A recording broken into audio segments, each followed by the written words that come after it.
Hello.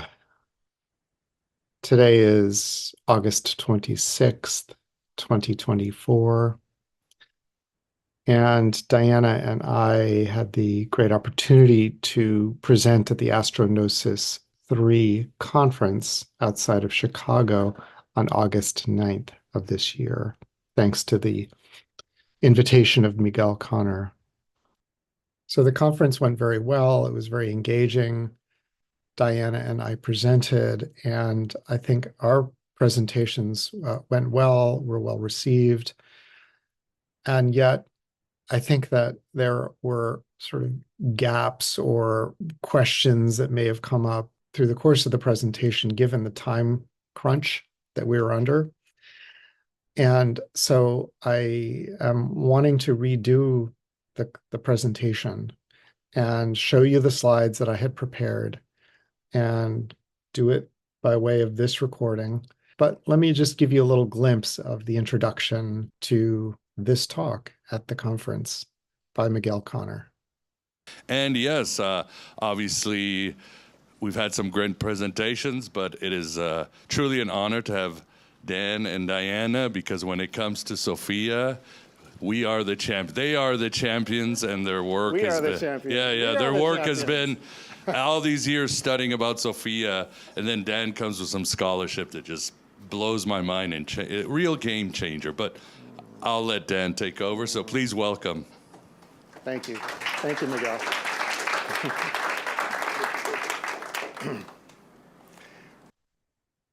I presented my findings on the images of Sophia as they are found in the early French Gothic cathedrals, images to inspire the embodiment of Sophia's light within. So I'm here today to give a review, an overview of the talk that I gave. The original title for the talk was In Light of Sophia. Yes, being in the light of Sophia. Why the Sophianic mysteries matter. What is going on in this relationship between light and matter. So to begin this presentation, I invite you to drop in to this image here. Don't think of it. Don't try to analyze it. Just be with her.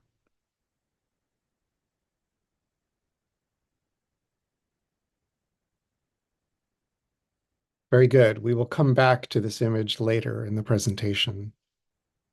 As a brief background introduction to my work with the Sophianic mysteries, I find that it's important to give the context of my life here very briefly, because in the end, it really is about how we each enter into the mystery, the great mystery, through the doorway, through the trajectory of our own lives.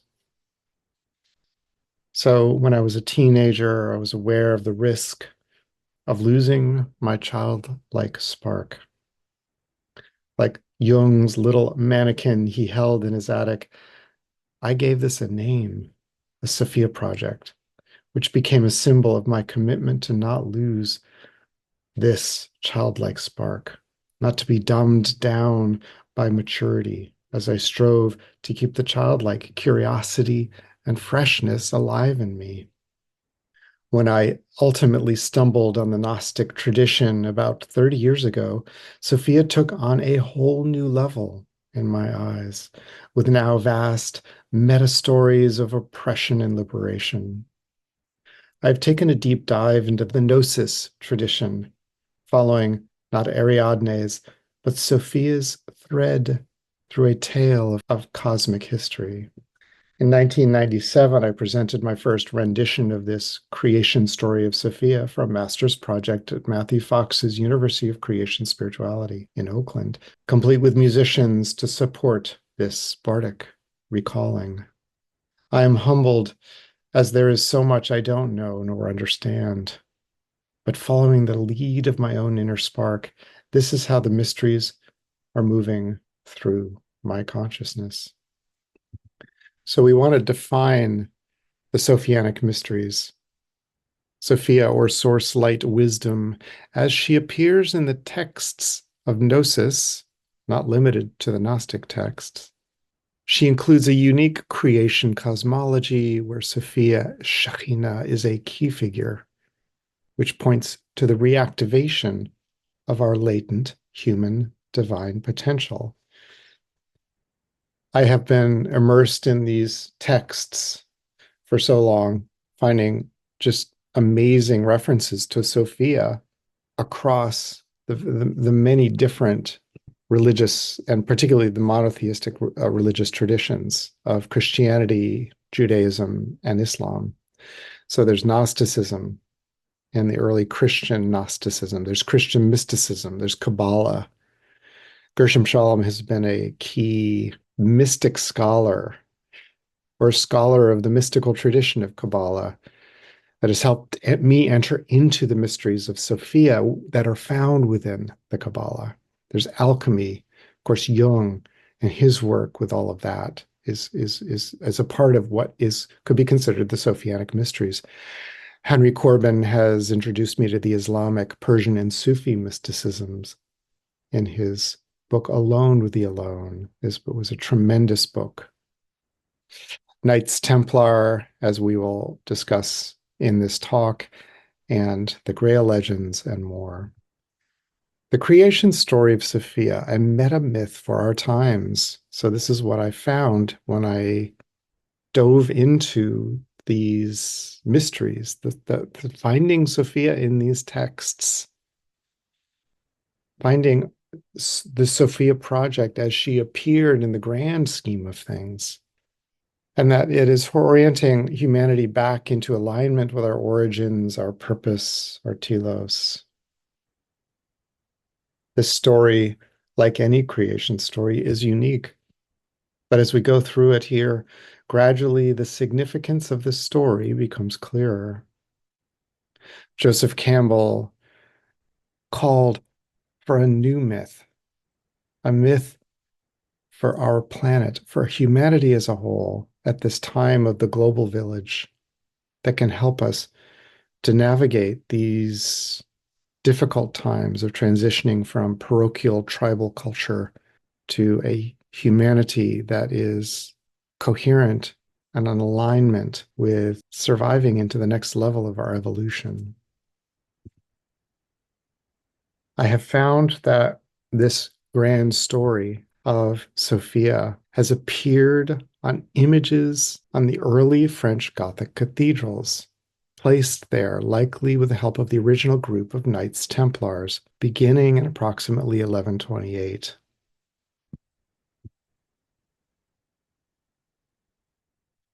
I would like to now step into the creation story as found in the Gnostic texts, particularly the earlier Sethian texts, but that also dovetails with the Kabbalah and some of the material found in especially the Luriac Kabbalah. This is the early stages of the creation story that feature the great emanation, and it then leads us into images found on the Gothic cathedrals. The rose window, as I will indicate, does seem to correlate with this phenomenon of what I call the great emanation, as found in the descriptions of the unfolding of creation from Ein Sof, the ineffable. And so we begin. Before the beginning, there was a lone being, completely unknowable, a complete mystery. He is infinite.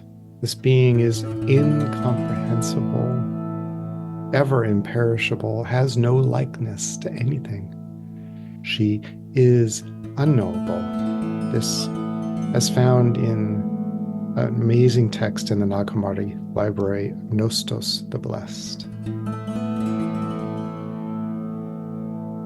In the Gnostic tradition, this would be called the ineffable. In Kabbalah, the Ein Sof. Also in Gnostic, the monad. And in the Sethian Gnostic tradition, root. Root is a key theme in some of these early Gnostic texts. She was alone, without form and without resemblance to anything else. The Zohar, outside of which there is nothing. Kabbalah is a sister to the Jewish sister or Jewish cousin to the Christian Gnostic system. So many parallels exist between the two, especially when you're looking at Sophia and Shekhinah. So here you have this unknowable being. This image is not accurate because there's nothing around this being. This being is all that is. So our minds cannot conceive of what this alone singularity, this original singularity of consciousness might have been. So something happened with a rare reference to it in the Lyriac and medieval Kabbalah tradition. It's known as the Tzimtzum, the contraction. And I believe there is a very obscure reference to this phenomenon is found in the Book of Yao. So it withdrew into itself, and then out of it emerged a great emanation. It was an unfathomable explosion of life, of light, of creation. I believe this corresponds to the Aramaic version of the Lord's Prayer. O source of all, Mother, Father of the cosmos, with radiant light that bursts forth from you. I call this the Great Emanation. It's a central theme in the Gnostic tradition.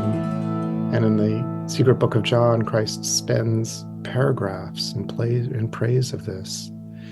The Great Emanation, the High Holy Sophia, also known as pronoia, enoia, epinoia, Greek words that are referring to the phenomenon of thought from mind, insight, emanation. From the Book of Yao, a very obscure text, also called the Great Logos according to the mystery. This is his character, which is on his face.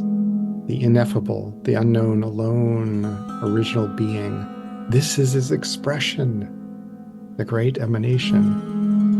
It's amazing. The Kabbalah has a version of this, the Ruach, and the emanated worlds from the Ein Sof, the rippling out of creation with this line into the center, suggesting that we have access to this original source, Ein Sof. She is the spring of the living water, from really the most prominent of the Gnostic texts, Secret Book of John. This is an image from Chartres Cathedral. This is the rose window on the western entranceway, which I believe corresponds to this theme of the Great Emanation. Jesus said, this is the first thought, pronoia, the ineffable's image. She became the womb of everything, for it is she who is prior to them all. Secret Book of John. An odd saying from Jesus, who in the Bible doesn't talk about this. And here's one of the most beautiful of the rose windows at Chartres, which may correspond to the 12 regions of the Pleroma with Sophia, Our Lady, entering in at the 13th aeon.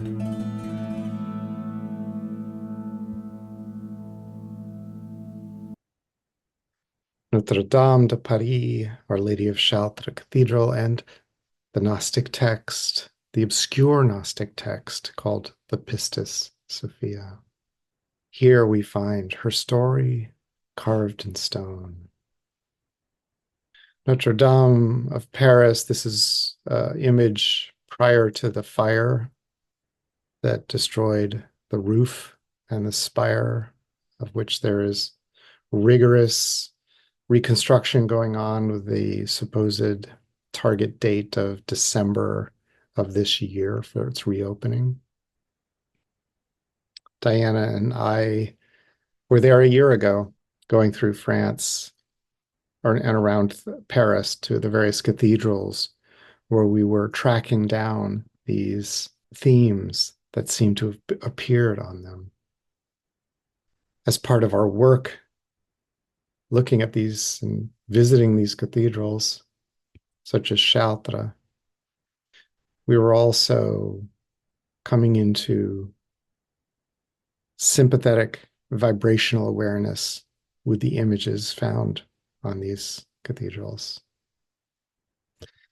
Pistis Sophia as a text that is likely a later edition of a more original scripture that is relating the teachings, and particularly the mystery teachings of Jesus. This is a translation from G.R.S. Mead, one of the early Theosophists. He was the secretary to Madame Blavatsky, and it was really an honor to be presenting this talk at the Theosophical Society in Wheaton, Illinois.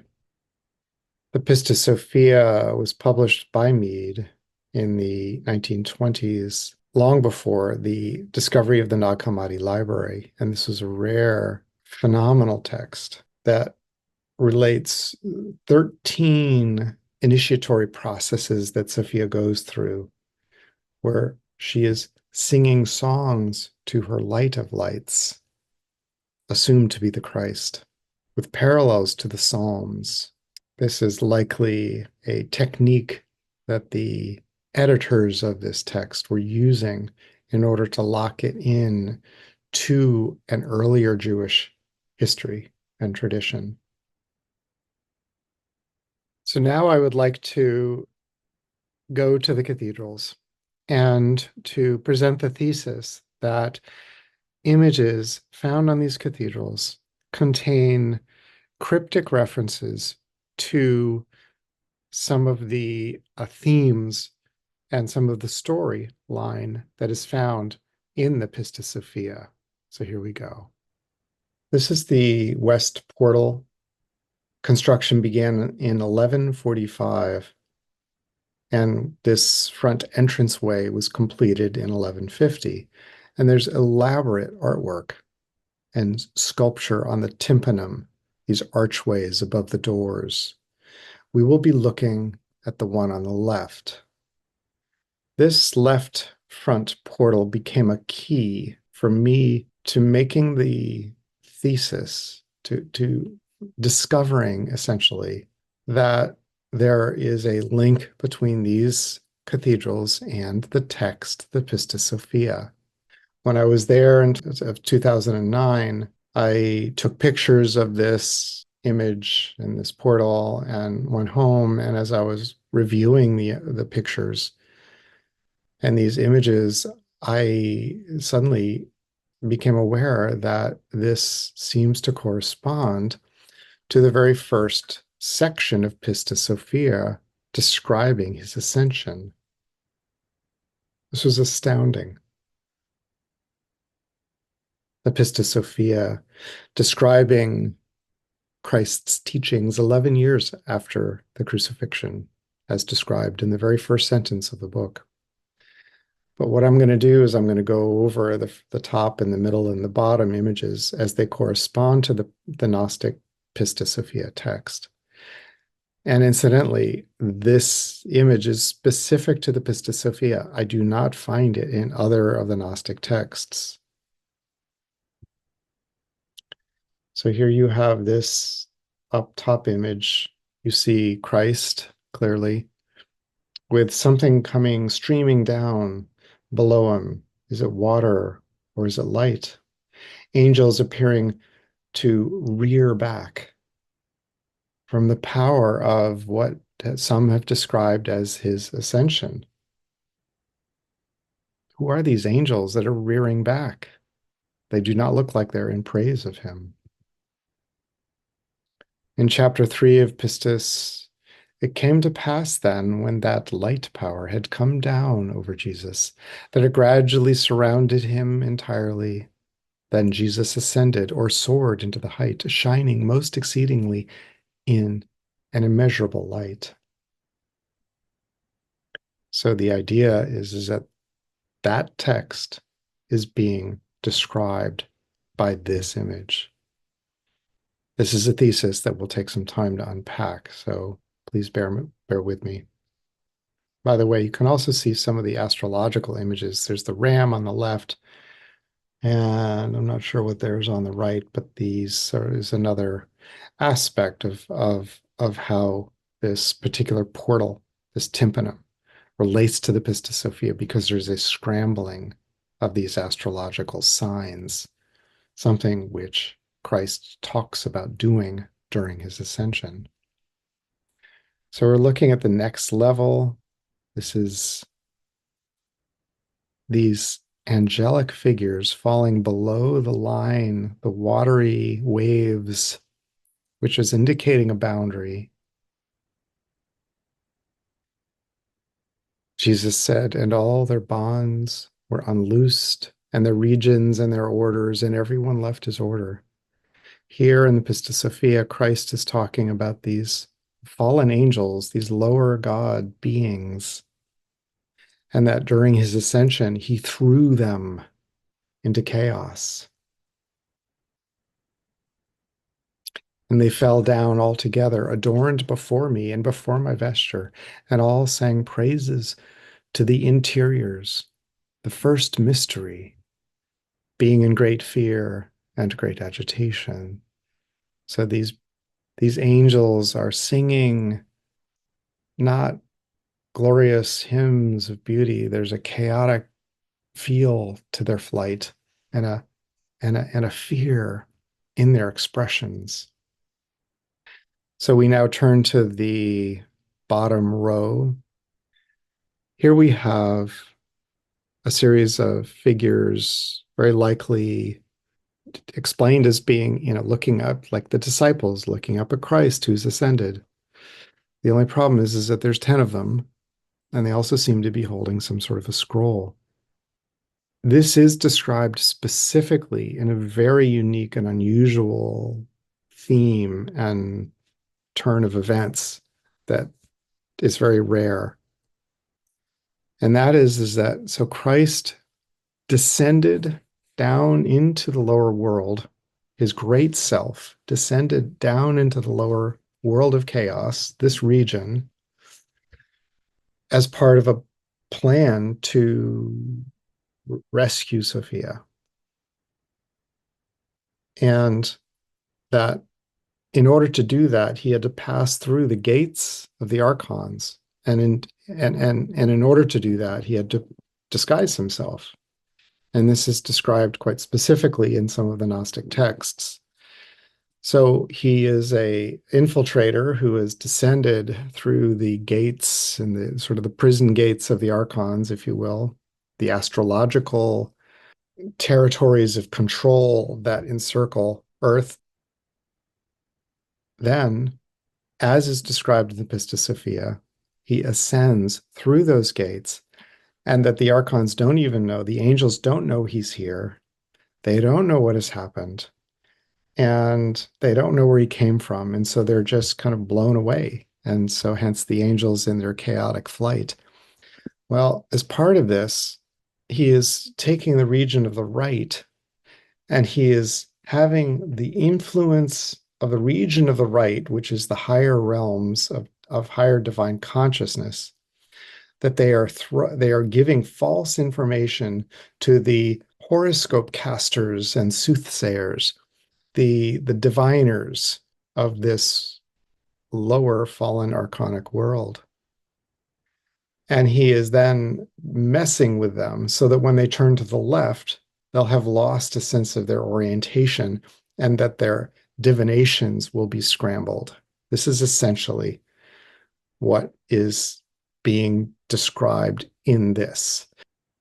I have made them spend 6 months turned to the left and 6 months turned to the right. This, I believe, corresponds with his effort to disempower the rulers of this world who are depending on divinations to maintain and enhance their power. This is a very unusual, of course, as I say, uh, unusual theme that I don't know where else you might find a theme of how Christ threw the horoscope casters into chaos. And here it is, I believe, on the very front of Chartres Cathedral. So how could these heretical Gnostic themes be placed so prominently at Chartres, the crown jewel of the Catholic Church? And this is decades prior to the Albigensian Crusades in southern France, where there was the Catholic Church conducted mass murder, the Cathars, these Gnostic-leaning Christians. So now we go to the Templars, the Knights Templars in the early French Gothic cathedrals. By the way, in my website, sophiaproject.net, I have a number of articles that are all laying out in far more detail this thesis. There's Chartres and the Pistis Sophia. There's an article about the Knights Templars and the Divine Feminine. So how do the Knights Templars fit into this? The history of the Knights Templar is such that, typically we think of them as being, monastic knights who went to Jerusalem to help protect pilgrims on their journey to the Promised Land. And this was after the Crusade, the First Crusade of 1099, when it was under Muslim control. And so they gained control of Jerusalem and the Holy Temple. So Western and European and Christians could come to Jerusalem now and pay tribute to their savior figure, Jesus. But what we don't know, or what is less known, unless you really dig into their history, is that there was a group of original Knights Templars who were coming from primarily France, and that they were connected to some of the nobility of Troyes, Troyes, which is southeast of Paris, and was a kind of a hotbed of esoteric learning. The Kabbalah was strong. Chrétien de Troyes was producing the earliest of the Grail legends. And we have Henri de Champagne, who was one of the wealthiest men in France, who became a sponsor for this group of 9 original people who were well connected by family, by nobility, and certainly by a sense of purpose, where they ended up going to the Solomon's Temple, which was the Al-Aqsa Mosque, because it was under the Muslims had built the mosque over the ruins of the Second Temple. And there was something called the Solomon's Stables. Historically, it was an area of the Solomon's Temple where the camels and horses would be stored. So they were given access, unlimited access, to set up shop in this area. And for 9 years, they stayed there. They had little contact with the outside world. They were not helping pilgrims. They were not doing public service. They were not coming and going. And it is a mystery as to what they were doing. Some scholars speculate that the real task of the original 9 of the Knights Templars was to carry out research in the area of the Temple Mount of Jerusalem in order to obtain certain relics and manuscripts, which contain the essence of the secret traditions of Judaism and ancient Egypt. They conducted excavations. There is evidence of this. There was a sword found in some of the tunnels that were discovered by a British explorer underneath that area. I suspect, basically based on sort of reverse engineering this story, is that it sounds like this original group gained access to some sort of a map that was pointing to something underneath the temple, and that these 9 Templars, Knights of the Temple, went in order to excavate this and see if they can find, this treasure. Did they find, the Jewish treasure? Did they find the Ark of the Covenant? That's of course, there's much speculation about all of that, but I believe that they did come back with a copy of what appears to have been some version of the Pistis Sophia. Bernard of Clairvaux was the key cleric in France at the time, was central in the formation of the Order of the Knights Templar. In 1128, he established the Latin rule and the Order of the Knights Templar. He was given the land of Clairvaux by Henri de Champagne as he began his Cistercian order.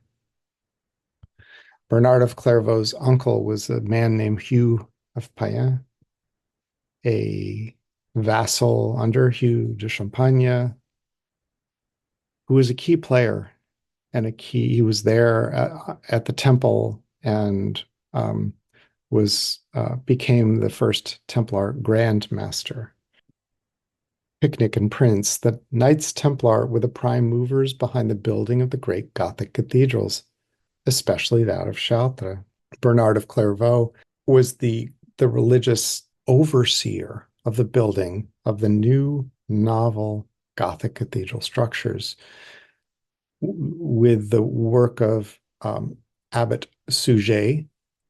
They appear to have taken some sort of novel inspiration to help build this new structures that were exalted in their ability to bring more light into these stone buildings. Of course, they're magnificent, they're huge, they have the flying buttresses to hold the walls that allow them to have more windows. And Bernard of Clairvaux, being highly connected to Hugh of Payen, the suggestion is that this manuscript came to France and became an inspiration behind the Templars and the Masonics, the lodges, the guilds that were working to carve these images on the front of Chartres in 1145. This would be some 17 years after the Templars arrived, when the Chartres began to be constructed in, I think, 1145. There's different versions of dates, but so yes. So that is all very dense. I'm giving you such a thumbnail history, and yet it's just sort of like painting the very broad strokes of what is the thesis here. So we move to part 4. We return to the creation story. And so here we're going to be looking at images on the Gothic cathedrals and where I believe this creation story is laid out. Notre Dame of Paris, this amazing structure, this grand image that is so multidimensional. There's tremendous geometric significance to it all, measurements and levels of dimensional reality.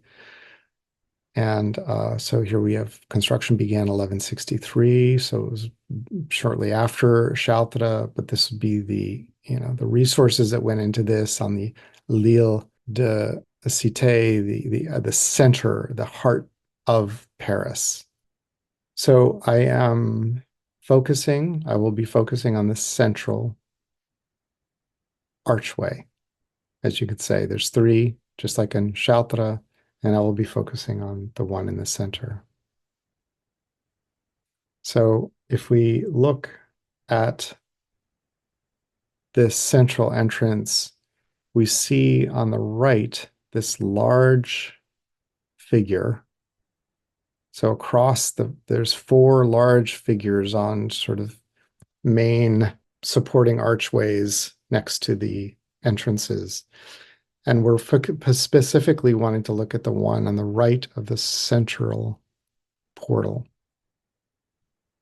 So, and I believe here we have that within this span, this complex imagery, we have key pieces of information that combined with images on Chartres that correspond to this constellation of images, it's portraying the vast sweep of the creation story of Sophia.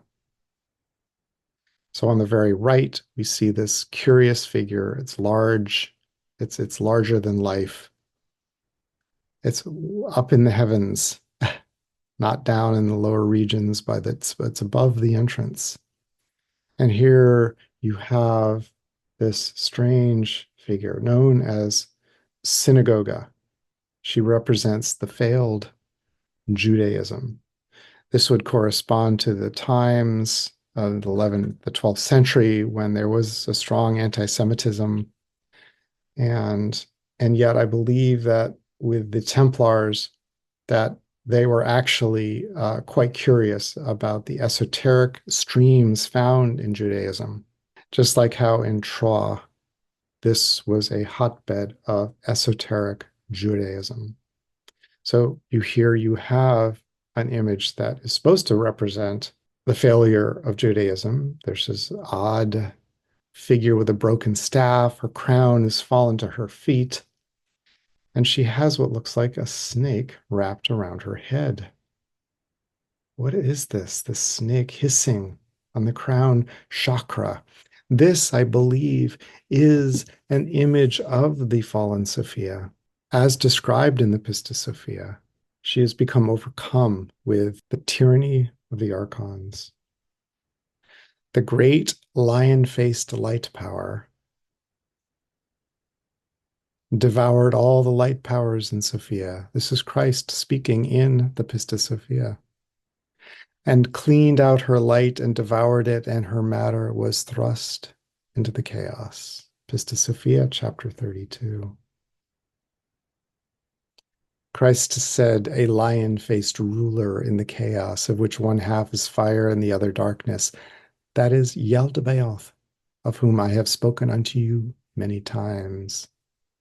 A very unusual declaration by the Christ that he has been speaking to his disciples, his followers, his inner circle of this image, of this figure, Yaldabaoth. Sophia cried out, let not this darkness submerge me, and let not this lion-faced power entirely devour the whole of my power. This is the image that I think is what we all need to be aware of, as Sophia is the archetype of the initiatory process of the human whose divine form and divine spark has fallen into matter, and that we are working to come out of this matrix of confusion and darkness and being under control. This is the wetiko. This is the counterfeit spirit that Christ talks about. It is a technology that is keeping our soul disconnected from higher divine reality. And as is described about the counterfeit spirit, that it diverts our soul into feeding these lower lion-faced gods. So a theme that I'm working with here is that Sophia is innocent, and there is much that is discussed, or some real problems with the Gnostic creation story, that Jesus is the one to save the poor damsel in distress, the Sophia who is, she's been lost in the lower worlds. And that Sophia is responsible for her own fall, and that she messed up, and that it was a result of her folly, and that she then created the archons and these lower creator gods. But there's various references in some of the texts that refer to her innocence. And I'd like to actually, yes, the first one, for those who were in the world have been prepared by the will of our sister, Sophia, because of the innocence which has not been uttered. Christ, I believe, is saying that unbeknownst to us, what we do not know is that Sophia is innocent. In the trimorphic protonoia, Christ says, I have come down to the world of mortals on account of the spirit, the epinoia, that remains in that which descended and came forth from the innocent Sophia. Sophia said, Now, therefore, O light of truth, Christ, know thou knowest that I have done this in my innocence, thinking that the lion-faced light power belonged to you, and the sin which I have done is open before you. The descent of Christ. I've mentioned this previously. And this is the idea that Christ came down through the regions of the archons, the gates of the archons, as represented by the astrological symbols, the seven worlds. For as I came downward, no one saw me, for I was altering my shapes, changing from form to form. And therefore, when I was at the archons' gates, I assumed their likeness, for I passed them by quickly. Very unusual reference to Christ's descent, his coming to this world, passing through the guardians that aren't going to be letting higher dimensional beings into here. So here we have what I believe is an image of the descending Christ who comes, here's the central portal, the central image of Chartres.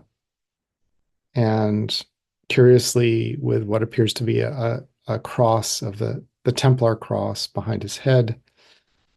And he is passing through the astrological images of the Leo and the Taurus, the lion and the bull, who are rearing back as he makes his way down through the regions into this dimensional reality, into this material earth world of matter. And understanding this Christ is one of the very difficult tasks, and one which I took on in my book, The Divine Spark Within, Excavating the Mysteries of Sophia and the Deep Christ. I understand him as the deep Christ, the Gnostic Christ, who has key features.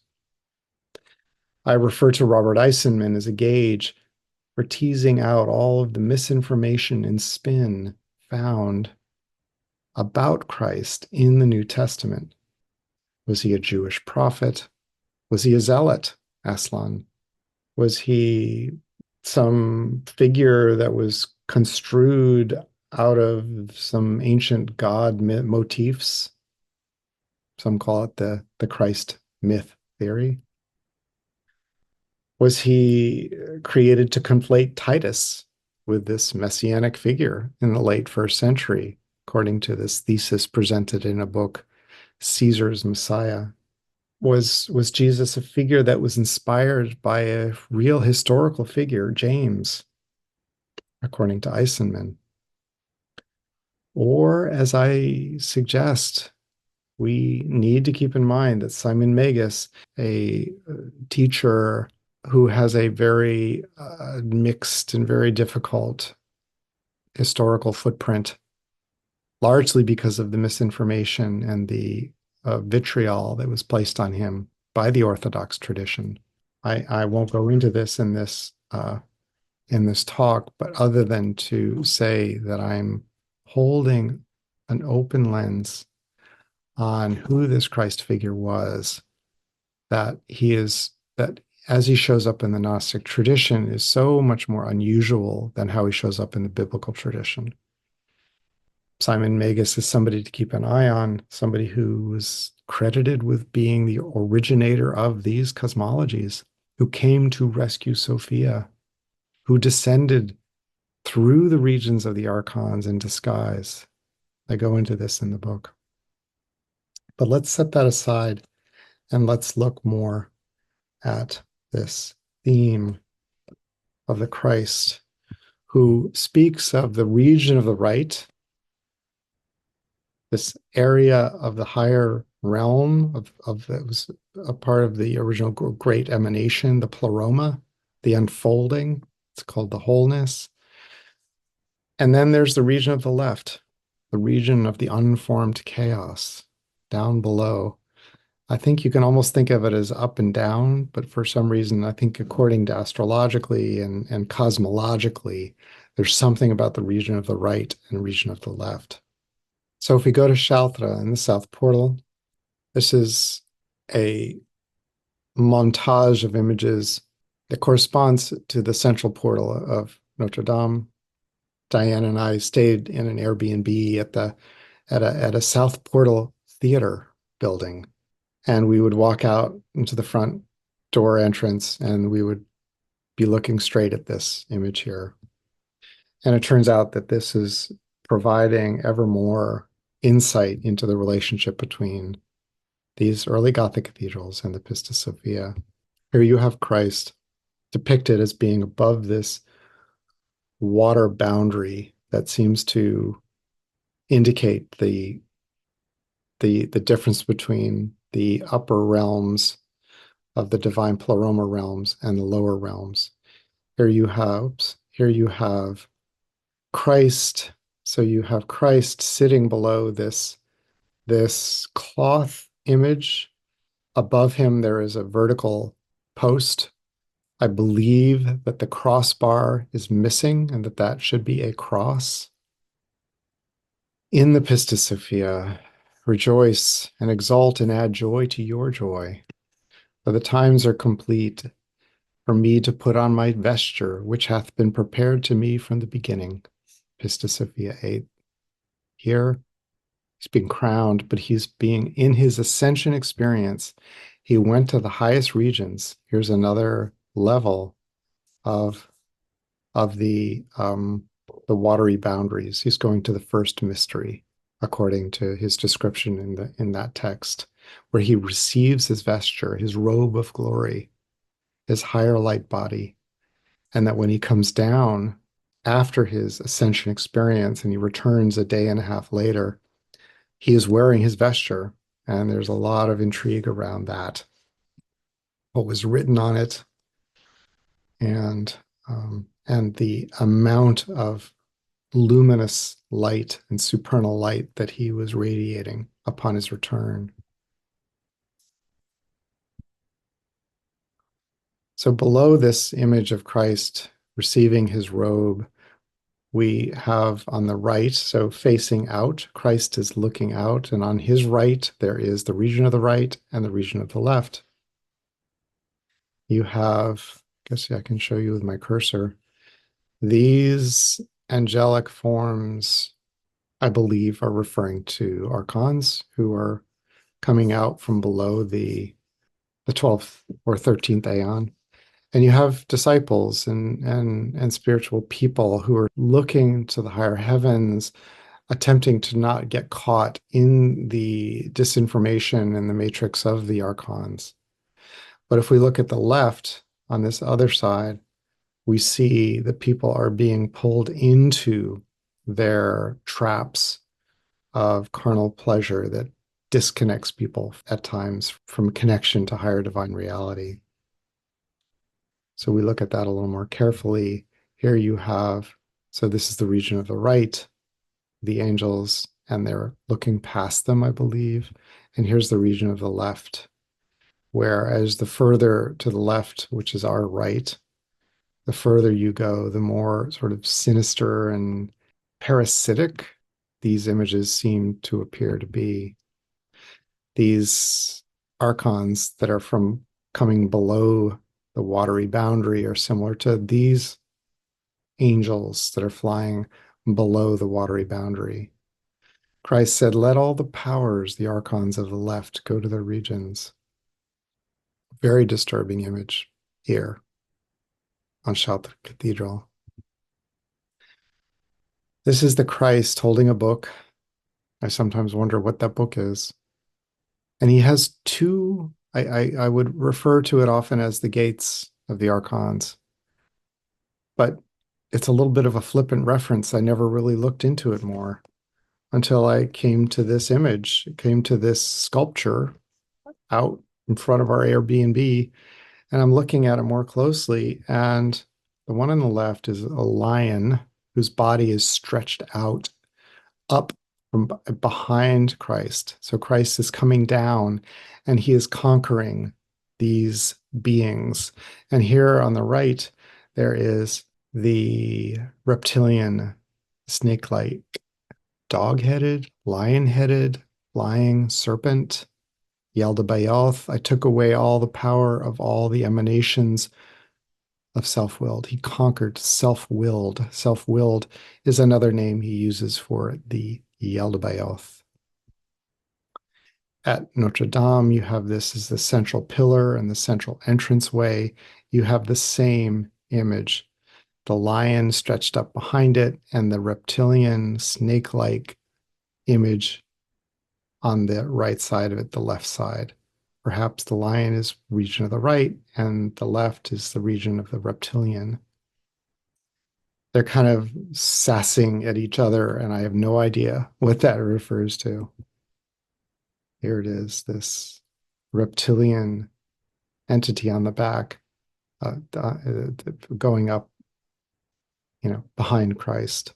And in fact, I've just as I'm telling this, I never really kind of thought of this, that the reptilian is on the left, whereas the lion is on the right. So the lion is a full embodied animal, but this is a sort of a strange bastard species of reptilian animal that Christ talks about in Pistis Sophia, of these different sort of crazy animal monster beings that we would know of as archons. Christ said, and my light power led Pistis up to the higher regions of the chaos. So you see this pillar, the central entrance of this south portal of Notre Dame. This is the central pillar at Notre Dame, that front entrance of Notre Dame. And down below, this is the key image, which I believe is the key invitation for us to enter into the Sophianic mysteries of Our Lady of Notre Dame. Here she is with the 9 rungs of the ladder, perhaps hermetic, perhaps the regions of the archonic gates that we need to ascend out of in order to, like her, to be above the archonic influence, but not yet returned back into the 13th aeon, into the pleroma. She is holding the esoteric scriptures, and she is holding a pineal scepter, which I will refer to later in this presentation. Perhaps the cathedrals were goddess hymns carved in stone, and the Notre Dame, to whom so many of them were dedicated, was really the feminine principle itself, Sophia. Yes, Notre Dame, Our Lady. These Notre Dame cathedrals emerged very shortly after the Templars came back, met with Clairvaux, Bernard, and likely snuck in these cryptic images where Mary was essentially a stand-in for Sophia. Part 5. So this is a beautiful theme that led us originally into these cathedrals, with Diana and I going on a journey looking at these coronation images. Coronation of the Virgin as a stand-in for the crowning of Sophia. So here you have the 3 front portals of Notre Dame. Let's look at the left entrance, the main tympanum of Notre Dame. Here is known as the crowning of the Virgin. Here's the Christ holding a pineal scepter. The angel is placing a crown on her head. This is very specific to the Pistis Sophia. Christ said, I caused the light power which I had sent to save her to become a crown on her head, a crown of light on her head. Pistis Sophia, 59. He calls in the higher angels who bring this crown of light to Sophia, which upon her 13th song, her plea to be rescued from the tyranny of the archons, she is finally lifted out with the help of this technology of light that Christ places on her. This is the coronation scene from Chartres, also the angels placing the crown on her head. I suspect that Christ might have been holding a pineal scepter. Here's a cathedral, very, much lesser known, but it was part of the original series of Our Lady cathedrals built around France in Senlis, south of Paris, 1160. Here you have 3 portals, but there's only one main image on the central portal, and that is specifically of the coronation. Here you have Diana standing out there, giving her proportion of the human to these great, giant, mammoth cathedrals. So here is the beautiful image of the Mary being coronated. There's no reference to Christ coronating Mary in the Bible, but there is this reference of Christ coronating Sophia in the Pistis Sophia. And these images of the coronation of the Virgin, I believe, I understand them to be the first of their kind, and that they spurred a later enthusiasm for this theme that became incorporated into a lot of art, Italian art in 13th and 14th centuries. Christ said, "And she, Sophia, praised my light power, which was a wreath round her head. She was rescued due to the crowning, the placing of this wreath of light around her head, the reclaiming of her light power." Here's Léon, Notre Dame of Léon, which is north of Paris, a beautiful image of the coronation. She's holding the scepter, the pineal scepter. All in 12th century. Sophia said, "The light hath become a wreath round my head, and I shall not depart from it, so that the emanations of the self-willed, lead archon, may not rob it from me, for the light is with me, and I am myself and with the light." Pistis Sophia, chapter 59. So we return to Notre Dame. I apologize for juggling between all of these cathedrals, but we're tracking the theme of Sophia through all of this. And we're looking at the right, you have the synagogue. This is the fallen Sophia. This is the cross that is not the cross of crucifixion. And it may well be referring to another type of cross of light, as is indicated by some of the unusual text references in the early Gnostic tradition. You have the region of the right, and here's the region of the left, where they're led down into the lower conic regions. But here is synagogue, and we now want to go to this image. This is the region of the right. She would be called Ecclesia. This is Sophia. This is the synagogue, fallen Judaism, which I don't believe is what the original intention of it was. We decode it as the fallen Sophia, who is rescued, and she is returned. Her crown is restored. The snake is no longer on her head. Her staff is restored. She is holding the grail. This is a beautiful image of the restored Sophia, Our Lady.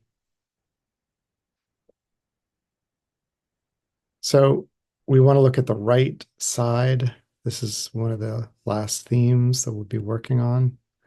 This is St. Anne's Portal, and here we have an image of Sophia, or what I would say is Sophia, but it's Mary and child. This is the classic image that actually comes from the wooden structure in Chartres Cathedral, where Sophia has her eyes Mary has her eyes closed, but she's wearing her crown. And there is the Christ child holding up his two fingers.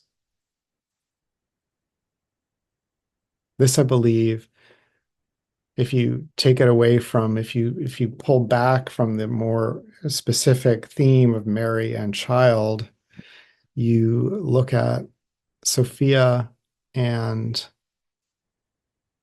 what could be called the birth of the embodied anthropos. Sophia was part of the project of bringing Homo sapiens, Sophianic man, to this planet where beings of light could inhabit.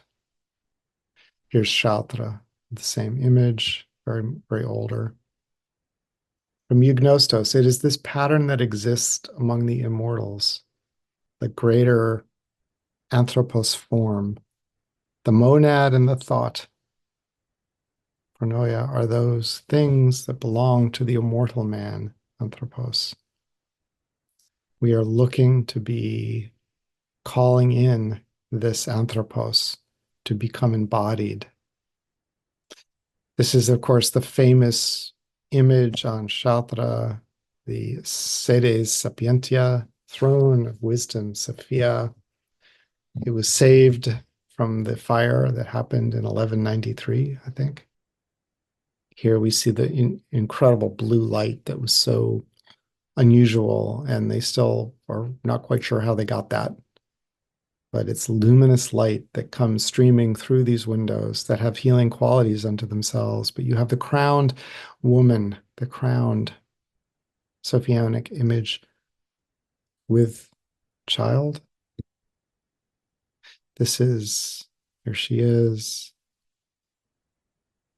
Since she, Sophia, was first, this is a key text. She came forth to prepare monads, spark singularities, which she took from the elements below to build bodily dwellings, human embodiments of those monads. She came here to seed this earth with beings that would contain these spark monads. Here you have what I believe is a reference to the second Adam, the not the fallen Adam. This is the Adam who became trapped by the archonic realm. And there's a whole story about that. And so the Christ has come back, but he's a representation of who we are, who we truly are. The Son of Man is within you. Follow after him. Those who seek him will find him. Gospel of Mary. The divine spark within. I've come down to the world of mortals on account of the spirit, the spark that remains in that which descended and came forth from the innocent Sophia. Christ is coming not only to save Sophia, he's saving us and our spark within. This spark of light theme is found in the secret book of John, Acts of John, the pearl, trimorphic protonoia, hidden light, enoia, the second treatise, Lyriac, Shekinah, the indwelling divine presence, daughter of God. This is the Lyriac Kabbalah in, I think, 15th century, 16th century. And as I say, Simonian sparks of the latent fire, man as dwelling place of the imperishable fire. So the pineal is key to the spark activation. Here you have various depictions of the pineal staff that we have seen, both with the Christ and with the Sophia. Jesus said, I have awakened that drop that was sent from Sophia. One of the beautiful texts, Sophia of Jesus Christ, in the Nag Hammadi Library. A later version of the Gnostis, the Blessed. Part 6. We are looking to see one image that encompasses the whole story of the creation story of Sophia. From the burst of original divine light out of the ineffable, to the Sophia, bringing the light down into this earthly realm, to the restoration of the spark. This is the cross of Thomas. It's the Nisrani cross of St. Thomas. St. Thomas first arrived in Kerala, India in 52 AD. Actually, this, what I believe is a replica of the original cross that Thomas was carrying. Thomas, was he a twin of Jesus? Well, in the Gnostic text, they say it he is.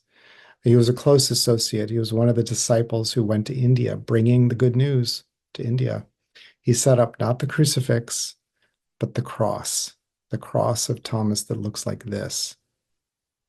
This would indicate an earlier version of the cross that did not later morph into what we now know as the crucifix, where the crucifixion became a prominent theme in the Orthodox Christian tradition. That is not a prominent theme in the Gnostic tradition. Here's a wooden rendition of that. So you have the ineffable, unknown Ein Sof. Here is the pleroma, the various emanations, the 12 emanations that come down into the 13th emanation. This is like the middle ground. This is the transitional zone where the light falls into matter, and then matter being levels of matter. The dove of the Holy Spirit, of the High Holy Sophia, bringing a wafer in the Grail legend tradition, or the spark, down through this map. I believe the cross may indicate a map from the region of the right down to the region of the left. The seed on the fruit, on the tree of life that goes down to this.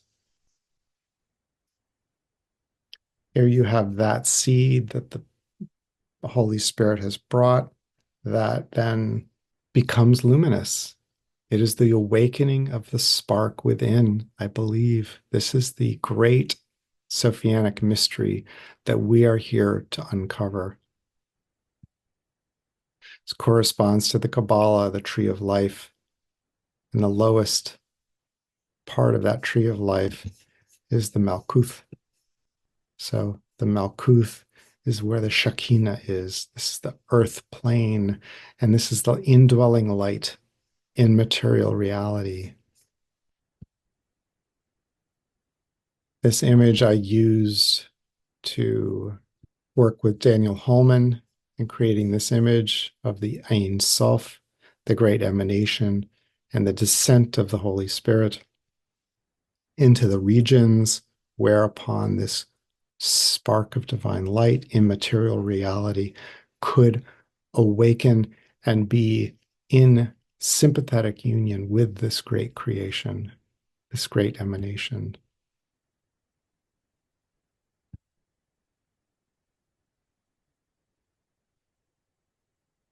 I have an anoia of a single emanation from the eternal ones. I place the small anoia in the world, having disturbed the archons and frightened the whole multitude of angels and their ruler. I refer to a bridal chamber ritual where the inner divine Shekinah spark comes into sympathetic resonance with the great emanation. Here we take this image that I then use as the backdrop to my book, which can be found at sophiaproject.net. I have 3 examples of these mysteries being played out. One is the mysterious story of X7, a tremendous account of a group of prisoners in a Siberian salt mine hard labor camp under Stalin in the 50s who cracked the code, and they seem to have awakened their inner divine spark and became unified with the spiritual nature in all of matter. It's a tremendous story, and I believe is one of the great models and examples of what the Christ is teaching. The second is Joe Dispenza's work and his breath work and his healing work. His new documentary, Source, It's Within You, where people have dramatic experiences of healing through the meditative process, where gamma wavelengths and brain states are achieved that give them this experience of the divine source light that also they find is within them, from which they experience great healing. So, and then I turn to Diana Kelly, and invite her to share her story. Thank you so much. And the third example is Diana. Thank you.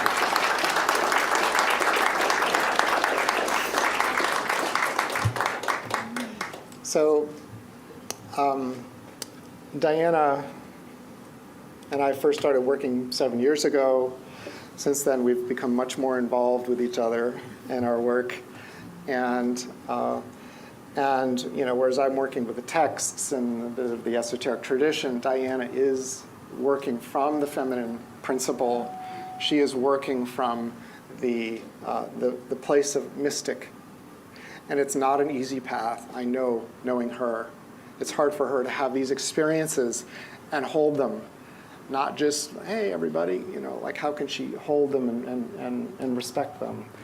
But now she has this opportunity to be a voice for Sophia. Thank you. So I would like to invite you, I mean, this has been so rich and such a wonderful event dedicated to Sophia. Thank you. I also want to thank Maja and Ola for, as I'll say, I felt like you kind of broke the ice to stand up here and be vulnerable and talk about my personal experience with Sophia, what I've been walked through as I embody her. This is something that is available to all of us. I had the good fortune of being born into a family that was very dedicated to Mother Mary and to her mother, Anna. Okay. I was literally conceived on their rosaries that they prayed because my mother had lost a baby the year before I was born. When my mother was birthing me, the nuns at St. Agnes Hospital rubbed relics of Anna, the grandmother of Jesus, on her stomach. So I definitely was walking the path of Mary, which, as Maja mentioned, is not an easy path. It's a messy path. I had many experiences as a child, but actually at one point consciously shut them down. And I said, at 9 years old, I just want to be normal. And it was honored. And then I began to have experiences about 28, where I began to do automatic writing, receive messages from Mary. And I received many. She at one point, when she felt that I was ready, she literally kind of came down from here and stepped beside me and took my hand and said, "Now you're ready to walk with me." It wasn't until 2007, I was living in Mount Shasta, California, and I had my first experience of Sophia, she came into my bedroom. She had a green dress on and a long mala at her side, made of lotus seeds, which are long seeds, so the mala is very long. And she was just flicking them and muttering as she was praying them. And she said, "I will give you my keys." And then that was it, and I wouldn't hear from her again for 7 years. In 2014, I was now living in San Francisco. She came into my bedroom again. And she said, "I am preparing you to be a voice for me," which we all are. This was just my path. "And I'm going to take you to my highest teachings. And I'm going to ask you to resist none."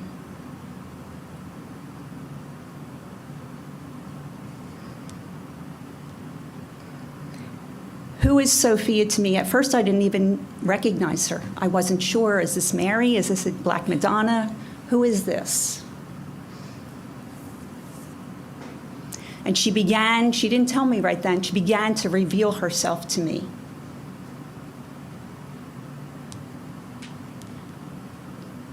She said, people will need the mother, people will need the feminine, divine feminine consciousness in ways that they cannot even understand as yet.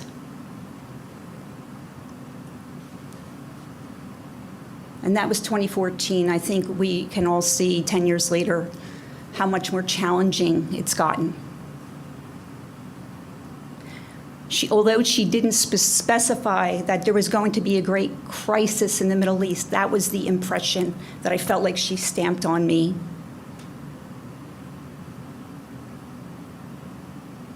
Later, she would reveal to me that there would be a certain amount of people in the Middle East that her flame would have to be put on.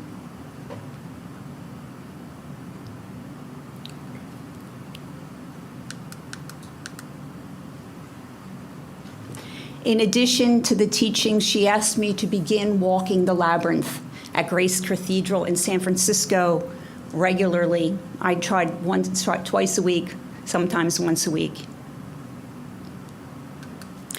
On my first walk around the labyrinth, she actually placed in my vision a yellow rose and said, "Welcome back." So my next walk, this is me bringing her a pink rose. When I entered into the center, I experienced her as the world's soul. And she gave me a method of walking the labyrinth that would connect me from my womb all the way back in my matrilineal lineage. And at certain points on the labyrinth, I would be connecting with common ancestors to everybody on the planet. When I got into the center, I was receiving her and then walking. She asked me to walk her back out to everybody on the planet. And I would stop at intervals on certain turns and consciously connect to common ancestors, so that by the time I walked out, I've touched all 8 billion people on the planet. One of the profound teachings that I was brought to were the Holy Womb Chakra teachings in 2017. They are the particular womb teachings that I was presented with were from the ancient palm leaf manuscripts of India. They date somewhere between 7,000 and 10,000 years old. And they contain incredible amount of wisdom of the power that the womb holds. Men, I was told in those teachings, have a womb chakra as well, but women having the womb, physical womb, and a womb chakra is like having a power object literally in your body.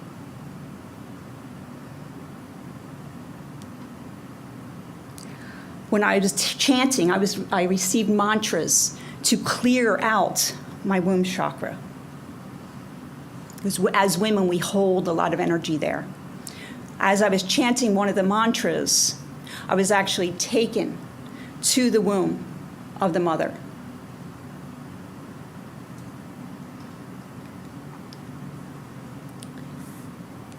So one of the things that we're going to be doing tomorrow, I want to just talk about is I received something called the Holy Ampulla of Sophia, which was given to me as I was preparing for a ritual in 2016.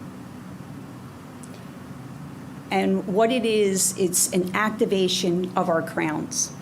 It's putting our crowns back on. But this is not just about our crowns. I think, as we know by now from all the things people have shared, this is a full embodiment process. When I was in Reims Cathedral with Dan, I was sitting in the 7th row, and I began to feel the top of my head burn like I was getting a sunburn. And then I felt a band tightening around my head, like I was literally being crowned. And the energy went down to my heart level as I was sitting there. The next day, we would be in England and go to Avebury, and it would go all the way into the ground, all the way through my body and into the ground, and anchor there. Shortly after, as we were returning back to San Francisco, I would be tested on the power, what this meant for me as a person. It strengthened me. It protected me. I was hit with something personally that normally may have really rocked me. But I was able to hold my center. Despite all the chaos around me.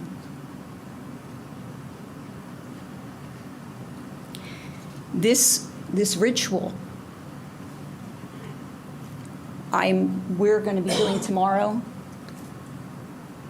will be, I certainly cannot promise everybody is ready to receive their crowns, but it is an initiation. It's an initiation into the living Sophia. It is the Sophian energy that absolutely has to return to get us off of this path that we're on, this path of destruction. The divine feminine absolutely has to come back and stand side to side with the masculine. Absolutely, no question.